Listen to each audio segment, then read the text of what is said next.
Ho, ho, ho, motherfuckers. It's happening again. Here on the OSMcast.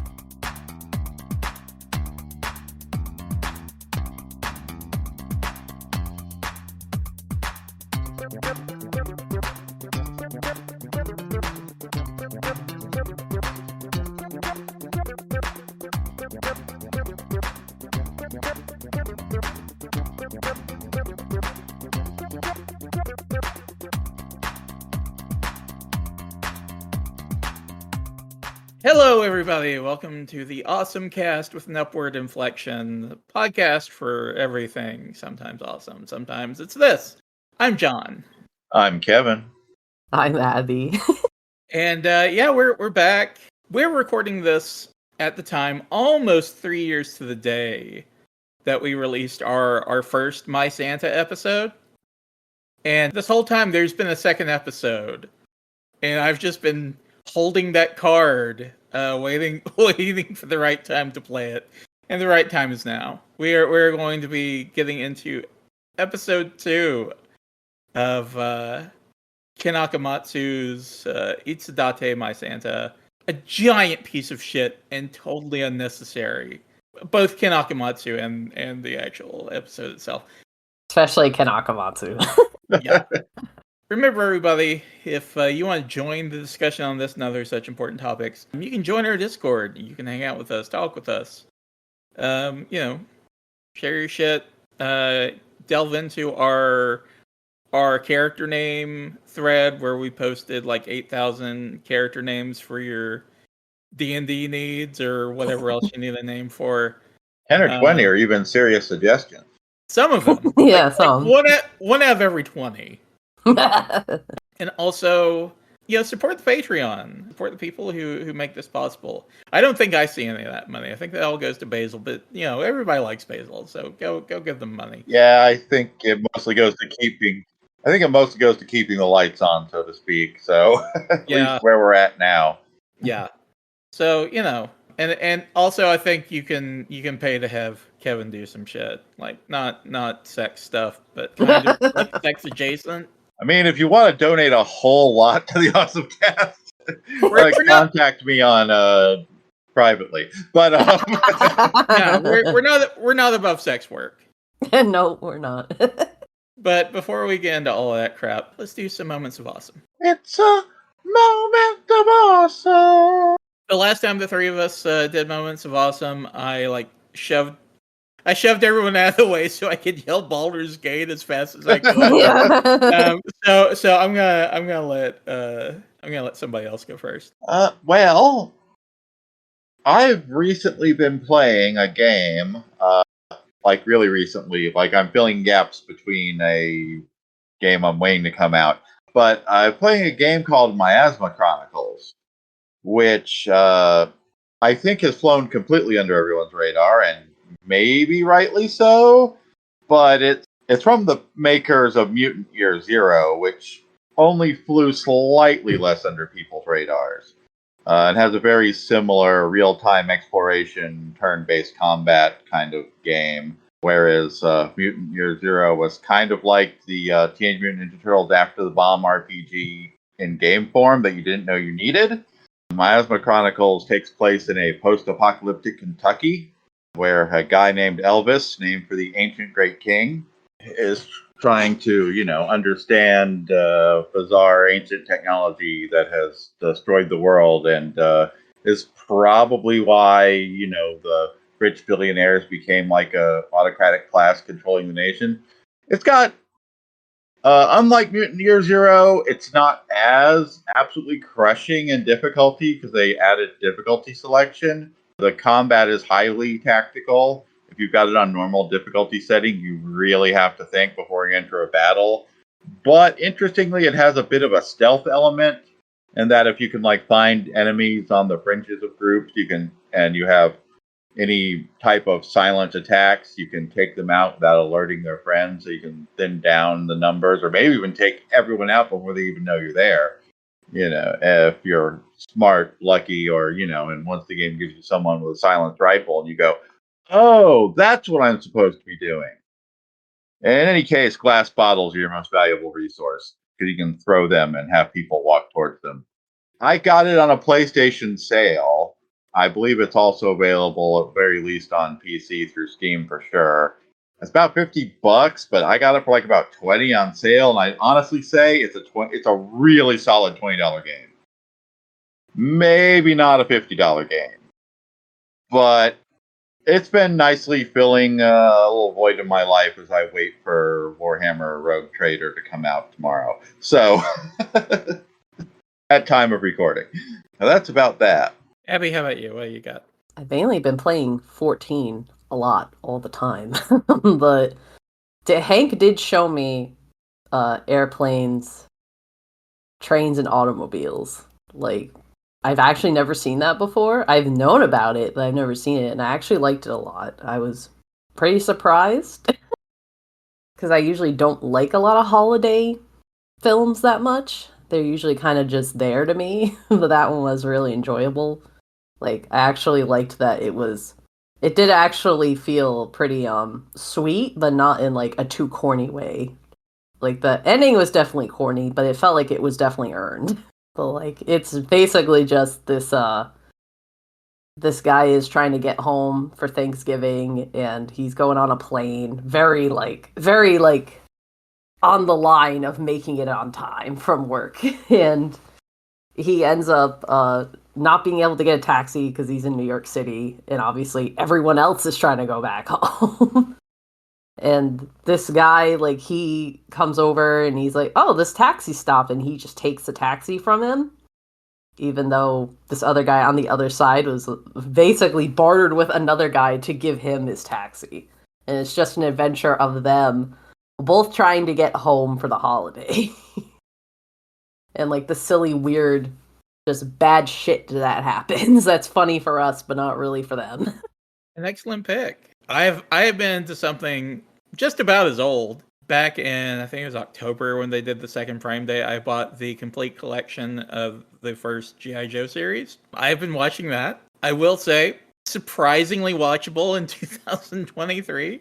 It's been... see, some of the episodes are like, huh, you know what, this kind of makes a weird amount of sense. And some of the episodes are just like batshit insane. Like, one of the ones I watched very recently had Cobra summoning spirits via I believe the proper term we'll use here, this is not the term they use, but we'll say spiritual medium.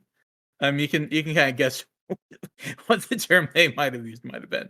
Anyway, and they were bound to various objects. So, there's like a Roman centurion and a Chinese warrior and an American pilot. And of course, the American pilot kind of defects from Cobra because, of course he does. He's over here fighting G.I. Joe. He's like, wait, these are my guys. But a real weird fucking episode. It just comes from nowhere. All of a sudden, there's magic and ghosts, and it's all treated very seriously. And then everybody goes on their fucking lives afterwards. I'll say this every time I mention G.I. Joe. So there's a couple of intros, because the first two sets of episodes were kind of done in like a mini-series type, where it was like, one cohesive story over 5 or 6 episodes, and then they did a second one called The Revenge of Cobra.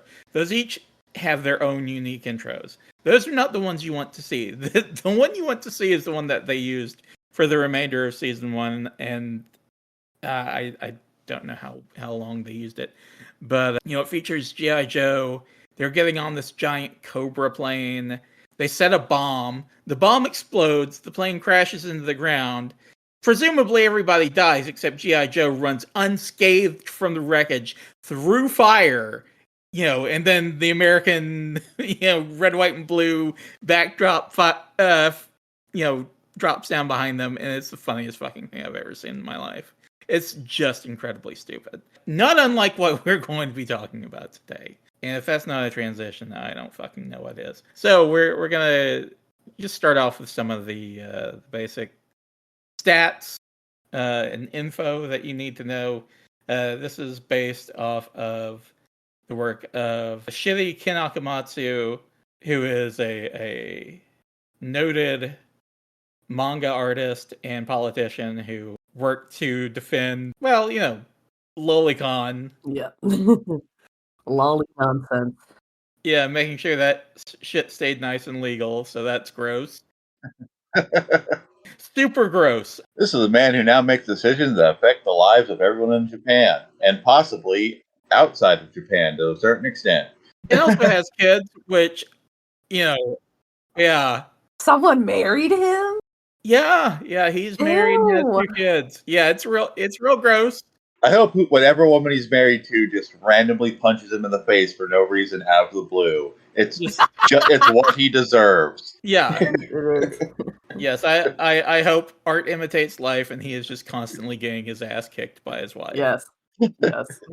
The studio was TNK, who's also known for High School DxD, School Days. And I'm using Basil's notes from 3 years ago for this because it's exactly the same. Which he notes, in addition, School Days, High School DxD, and other trash. Those are Basil's words, and they are as true now as they ever were. Oh, I would have rather watched School Days. I'm going to be real with you. Yeah, at least School Days has a good ending. Yeah, School Days has the best ending, and I want Discotheque to release it on Blu-ray with an English dub. Ooh. I want that. I want that. I would spit. If I were Elon Musk, aside from not being a giant piece of shit, the first handful of things I'd do would be solve world hunger. And after that, I would immediately try to re-release Ava with "Fly Me to the Moon" on Blu-ray. And yeah, I'd probably somewhere after I'm done doing the really important shit, would get School Days made on Blu-ray with an English dub. I mean, we deserve it because we're getting Handmade May that nobody asked for. So you know what?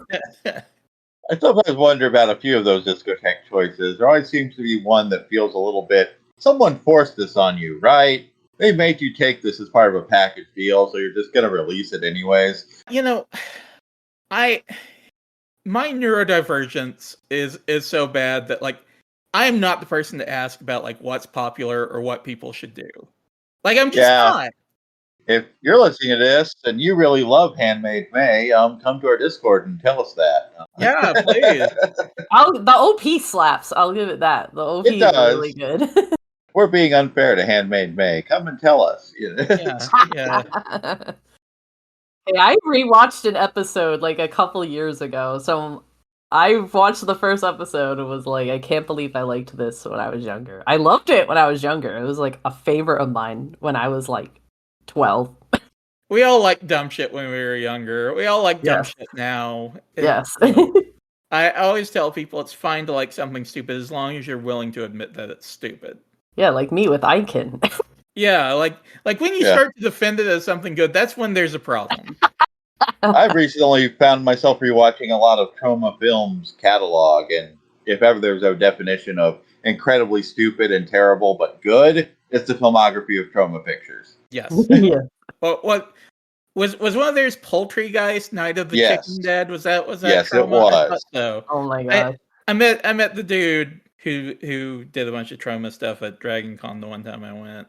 He was really nice. I liked him a lot. Anyway, this was directed by Noriyoshi Nakamura.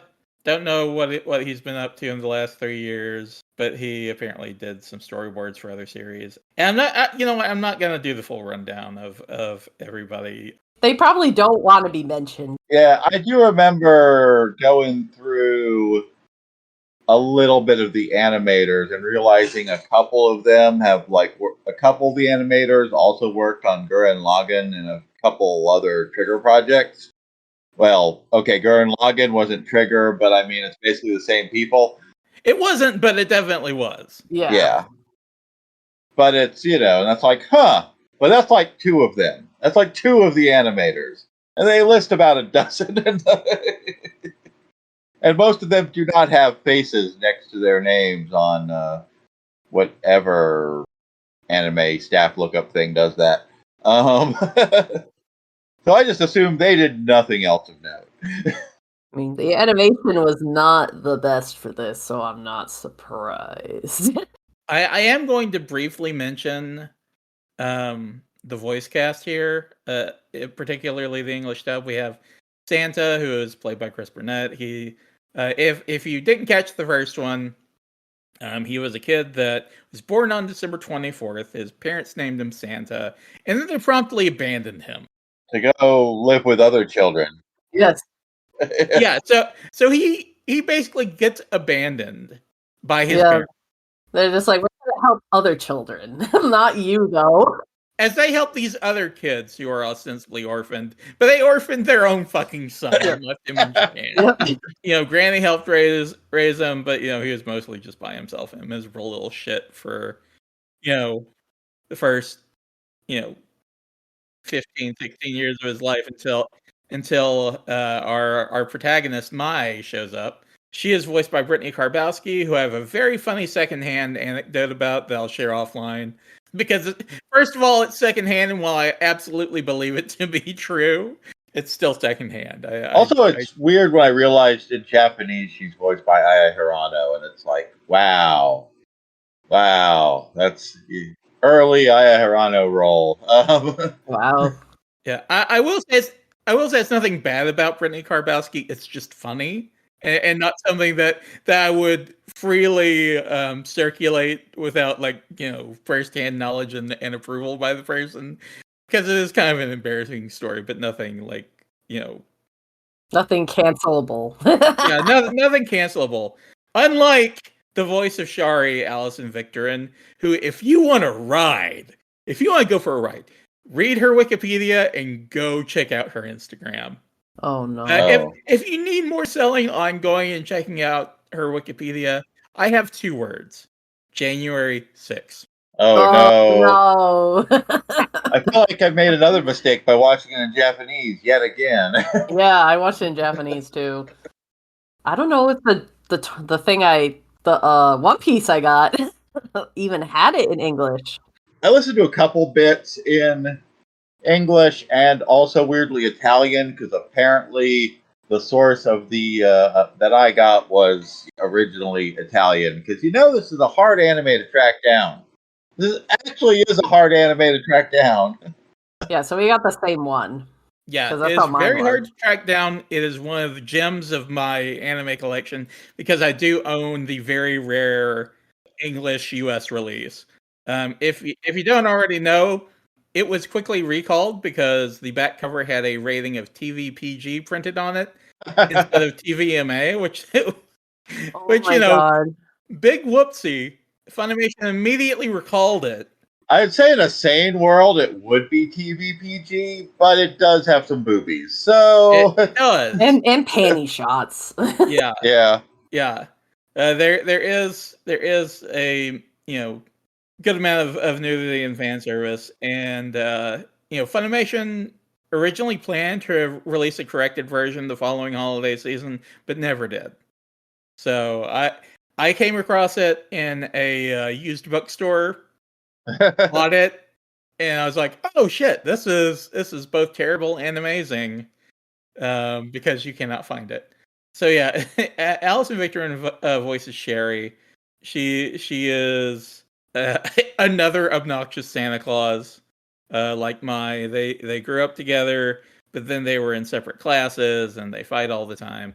And then we have Mai's little sister Mai, who barely speaks, is voiced by Colin Clinkenbeard, which is really weird.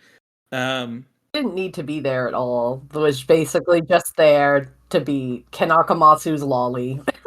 Well, that.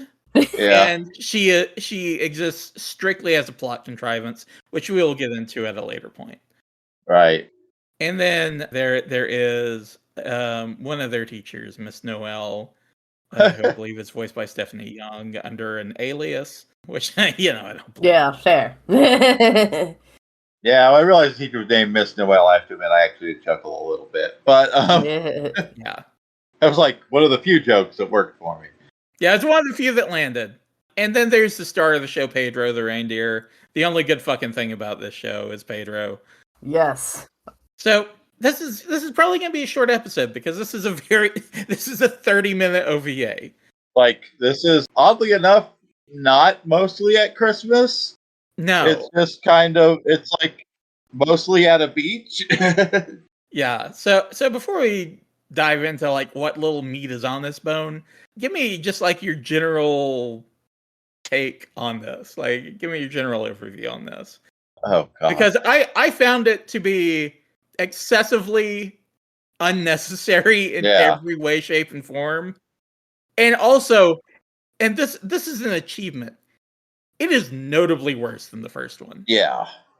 I was not part of that original podcast with episode 1, and I watched episode 1 in preparation for talking about episode 2 because, of course, 1 almost works. I mean, it's not great. It's got a lot of the things about Ken Akamatsu stories that bug me are a part of it, but I mean, it tells a story. It tells a story. And it almost, like, even if it doesn't quite succeed, it was trying for a heartwarming story. And it felt done. It's like, well, that was a nice little one shot. We don't ever have to think about that again. I only wasted a half hour of my life. Not like I wasted an hour of my life watching 2 episodes of this. You know, that could have been fine. That could have been the end. And I felt the second episode really relied heavily on basically humor from the first episode repeating. Yes. Yes, the first shot is literally exactly the same as the first episode. Like the whole thing of Mai's just doing weird shit to the main character, to Santa, and then the cops coming and being like, we're taking you for questioning because you keep slapping around this guy.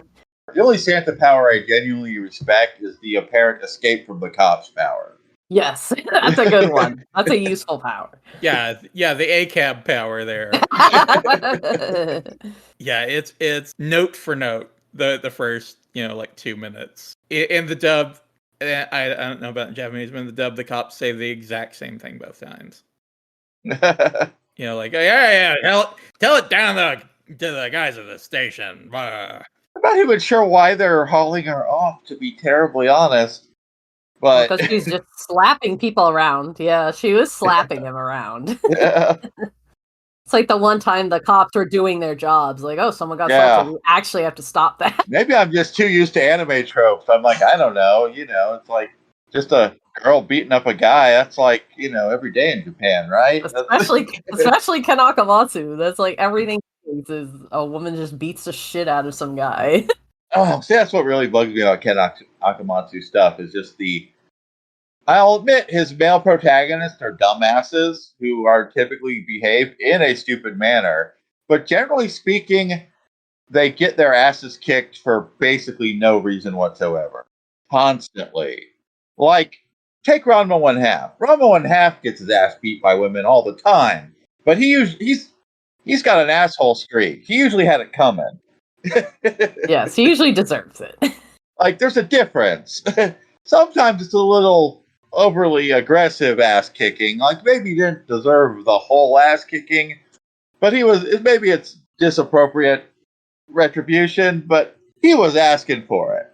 Most Ken Akamatsu characters just like I'm going to charge into your room completely naked, and you looked at me, so I'm going to beat you within an inch of your life. It's like, what the hell, lady? And they don't beat them up when they actually deserve it. Like, Santa just kissed Mai in the first episode unprompted. I was like, see, that he would deserve to get his ass kicked for, but that she was like, oh, cool, this is awesome. Now I'm going to become big titty, big ass Santa now. Big titty Santa. Yes, well, just what, that's our moral, Yes. If you kiss the girl who's maybe not built like a porn star, maybe she'll turn into a porn star. In his meager defense, as loath as I am to defend Santa on this, she did kiss him first earlier in the episode. Yeah, that's true. True. And it was kind of surprising. Yes.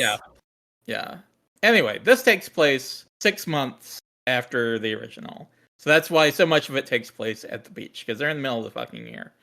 And then Sherry shows up, and she's like, all right, I've been assigned this area. You gotta get the fuck up out of here. There's a new Santa in town. There's a new Santa in town. They immediately fight, and by fight I mean they have a magical pissing contest where Mai can only summon things with the word "son" in them, and that's like a really lame joke that they actually in the English dub they actually use the Japanese words because otherwise the whole bit doesn't work. Yeah. And then Sherry's ability is to shout "gorgeous," and then they become very large versions of the thing that Mai has conjured. And they just do this back and forth for like a solid 2 minutes. It's boring. It's pointless. It's not funny. What kind of bullshit Santa powers are these? Yeah, I know. Yeah. Anyway, after they're done fighting, they decide to go get something to eat, and that's when Mai runs into her teacher, Miss Noel, who was like, "Oh yeah, hey, so you heard? You gotta get your ass out of here. I know this is hard, so I'm gonna give you until midnight on Christmas Eve to get your shit in order." And so, cut to a montage of the next 6 months. Like it literally goes like, it's so fast. Where it's just like, okay, Sherry's trying to give Santa and Mai some alone time so they can, express their feelings for one another and be able to, when she leaves, they can do it on good terms. But Mai's little sister, Mai, who has also shown up. And it's just the most disturbing looking tiny child I've seen in anime. Very tiny child who barely speaks, but she is the harbinger of Sherry, Silver Surfer, and Galactus. And she basically just like horns in on all of their time. She just little sibling thing, always there hanging around. And bites Sherry whenever Sherry tries to get her out of the way for a minute. She literally eats her ass at one point. Yes, that's why I was like, of course, Ken Akamatsu, little lolly, has to eat some other woman's ass. Yep. Yeah. Yeah, that's 100% a thing that happens. From a certain point of view.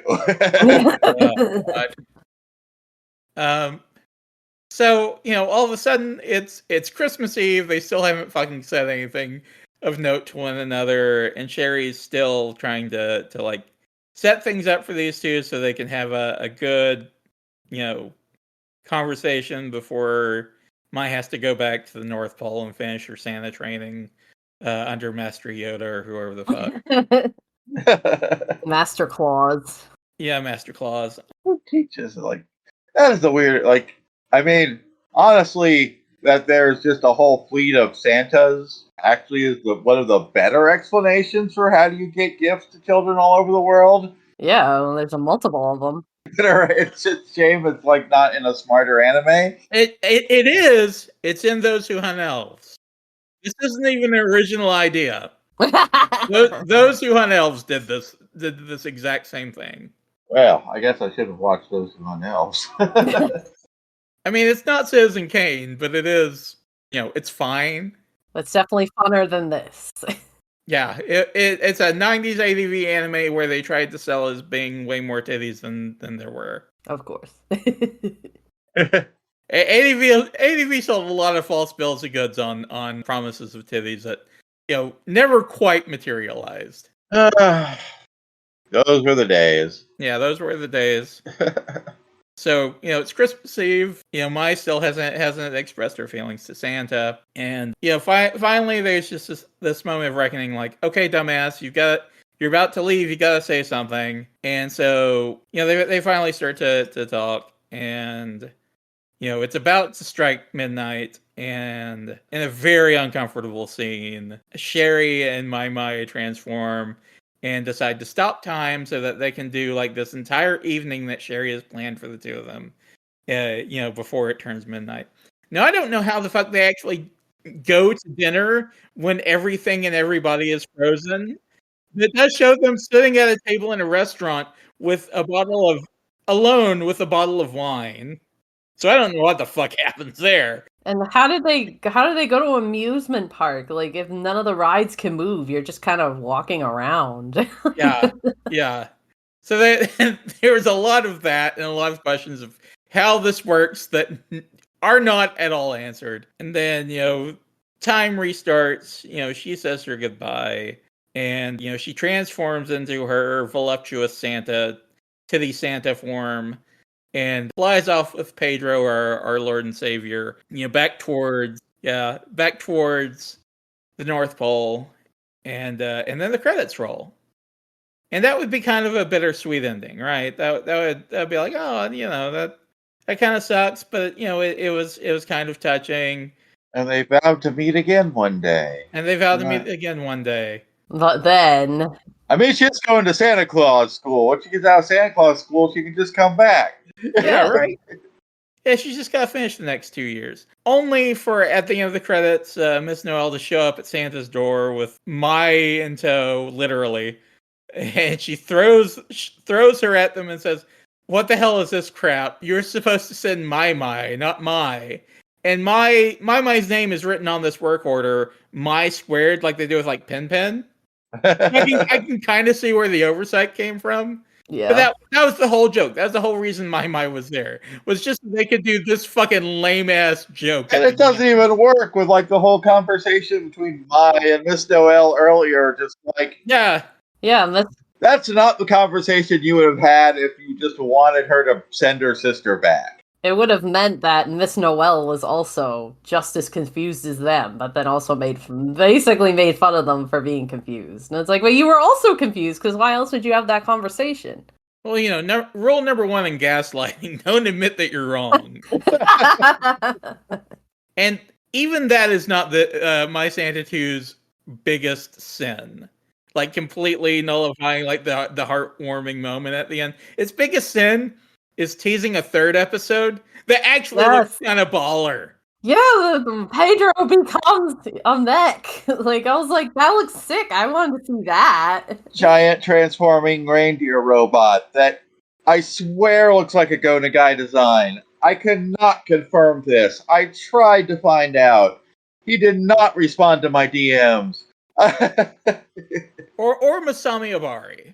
Yeah, like what? Wait, did I say something different? I meant to say You said Masami. Go Nagai. Oh, you said Go Nagai. Not Go Nagai. I did mean to say Masami Obari. I don't know where that came from, other than I love Go Nagai, but that's a whole other. I meant to say Masami Obari. I could have seen either or. Masami Obari did not respond to my DM. Who knows if Go Nagai would? I'll say, Go Nagai, I feel like it's too old for that. He might just very well not speak English, and my Japanese was radically incorrect. Or, he didn't see it, and he'll get back to me. But maybe he doesn't check his DMs. Either way. But it just so looks like a Masami Obari mecha design. It's just like, and it would be the first time you did a mecha design that was just like in a couple seconds of an anime. Just for a bit. But how dare they threaten me with a good time in episode 3 and not make it? Yeah, I was like, I would have rather have this been episode 2. I would have loved this. They probably would have disappointed us, if we're being totally honest, but... We probably would have only saw the mech for like 5 minutes at most, and then the rest of it was the same nonsense. And we're like, go back to the mech, go back. Yeah, the exact same jokes in the first two. Yeah. It probably would have been some of them, they would have said something appropriate in public. She would have then realized she said something inappropriate in public and beat Santa's ass for some reason. The cops would have shown up, yada, yada, yada.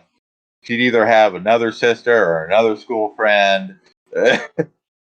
Also, the joke, quote unquote, about how she doesn't look like super voluptuous was weird, because in Japanese, at least the translation I got, kept saying oh, you're flat chested with a toddler like body, and I was like, what the hell?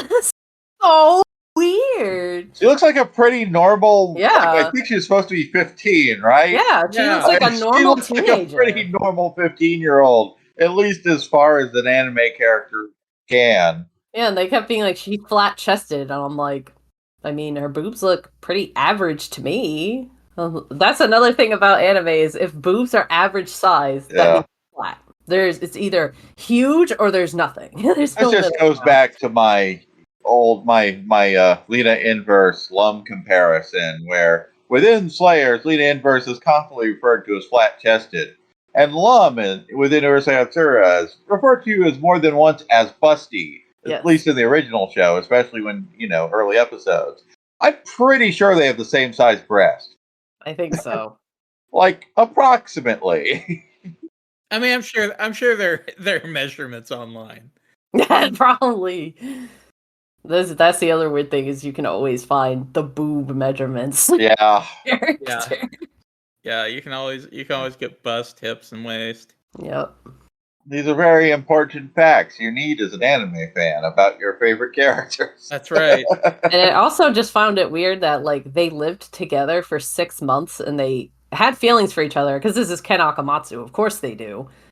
And they never mention once that they like each other. Like that was so weird to me that like you lived together alone for 6 months. This is Ken Akamatsu, the same fucker who thinks that if you walk around without your glasses on, that you don't fucking know who you're talking to anymore. I just took my glasses off. I don't know who the hell is on this podcast anymore. Oh, fuck me. Oh, God. Kevin, Abby, where'd you go? Thank God you're back. I certainly can't recognize the voice of, someone I've known for a huge chunk of my life and I interact with on a daily basis. Every single day. Yeah. I can't recognize your general shape, Oh. So I don't know. For Ken Akamatsu world, that seems totally reasonable.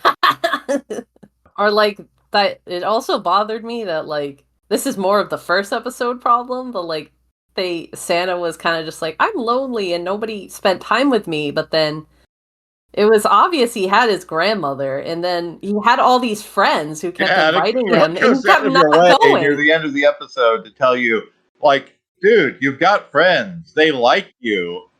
I don't know why, but you've got friends who like you and are very confused why you're not hanging out with them. Yeah, like it was so weird, and just like then all of a sudden after that, he's finally like, okay, I guess I'm not sad anymore, and it was just really strange. That was that easy to fix his problems. Yeah, we kept getting together for combination birthday/Christmas parties for years. Then you got all mopey. What the hell happened, man? It's like, and we kept inviting you to shit, but you never came. Yeah.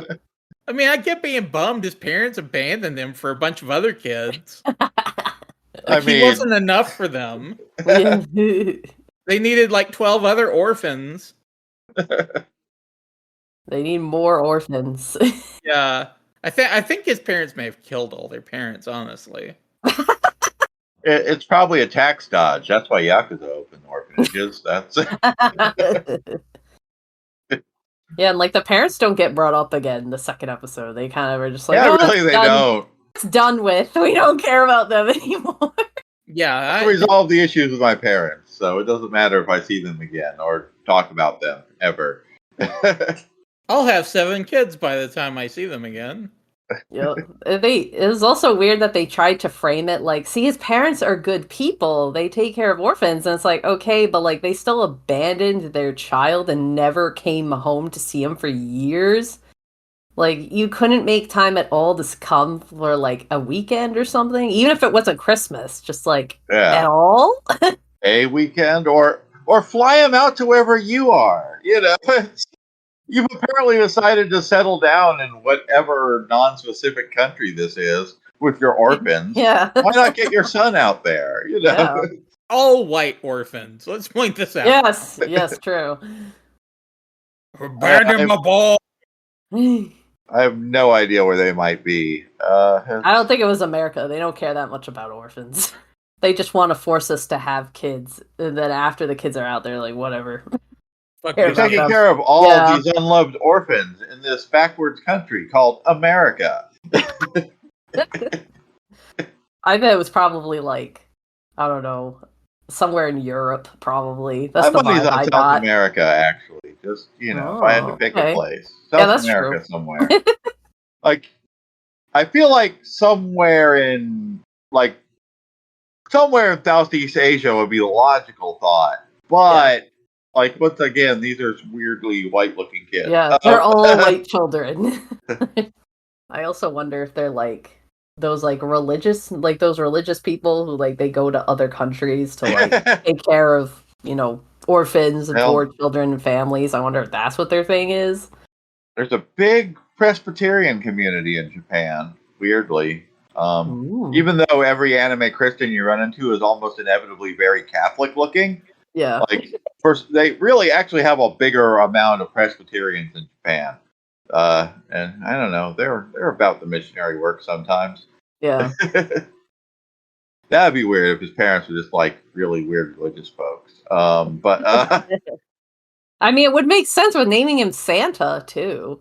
And he knows about the birthday of Jesus. Yeah. That was in episode 1. Yeah. And that's more than most Japanese people know. Yeah, exactly. Okay, I can't prove that. But it's like that was like the first Christmas anything I saw was like it celebrates the birth of Jesus. Yes. Wait, what? Yeah. That's like I don't expect to hear that in anime, even when they do have a very special Christmas episode. Yeah, especially since Christmas Eve is more like a date night.